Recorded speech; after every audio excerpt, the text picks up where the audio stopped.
নমস্কার, আমি শিপ্রা দাস। আজকে বা এই সপ্তাহের বিউটি টিপসে আমি আলোচনা করব শ্যাম্পু কিভাবে করবেন।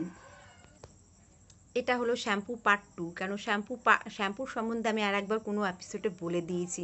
ওটা পার্ট 1, এটা পার্ট 2, দুটোই ইম্পর্টেন্ট। ওইভাবেও করতে পারেন, এইভাবেও করতে পারেন। ওটা হলো খুশকি রোধের, আর এটা হলো আপনার সামনে টাক। লেডিসদের হয় না, জেন্টসদের দেখবেন অনেক সময় এখানে টাক পড়ে যায়, ওটা কিন্তু শ্যাম্পুর কারণেও হয়।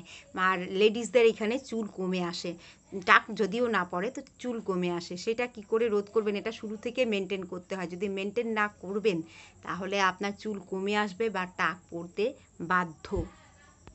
আর এটা কিন্তু শ্যাম্পুর কারণেই হয়। তো শ্যাম্পু করার আগে প্রথমে ভালো করে চুলটাকে আঁচড়ে নেবেন, লেডিস জেন্টস উভয় ক্ষেত্রেই। তারপরে মাথাটাকে, আমরা তো মাথা এমনি করে শ্যাম্পু করি, এমনি করে না, মাথাটাকে উল্টে নেবেন এরকম করে, এইখানে এরকমভাবে সব উল্টে নেবেন। এইভাবে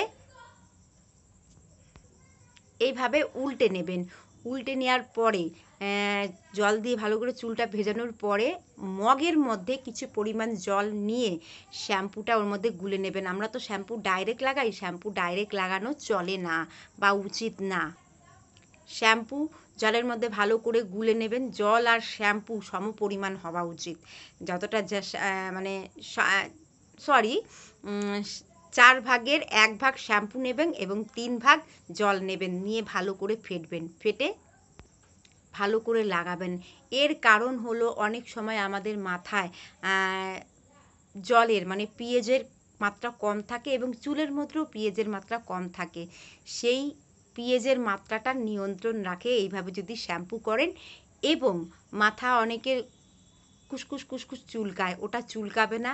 1, 2 আপনার চুলের গ্লোজ বাড়াবে এবং সামনে টাক হবে না, আর চুলের পরিমাণ কমবে না। অনেকের ঘন ঘন চুল পড়ে, সেটাও পড়বে না। আর সব থেকে বড় ইম্পর্টেন্ট হলো ভিজে চুল কখনো আঁচড়াবেন না, লেডিস জেন্টস উভয়ের ক্ষেত্রে।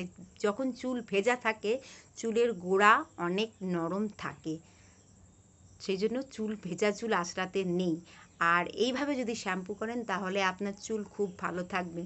কেন, চুলের পিএইচের মাত্রা নিয়ন্ত্রণ না রাখলে চুল উস্কো খুস্কো রাফ এবং চুল পড়ে বেশি, এই কারণেই চুল পড়ে। তো এইভাবে শ্যাম্পু করবেন। আজকে এই এই নিয়ে বললাম, নেক্সট সপ্তাহে অন্য কিছু নিয়ে আসবো। সবাই ভালো থাকবেন, সুস্থ থাকবেন। নমস্কার।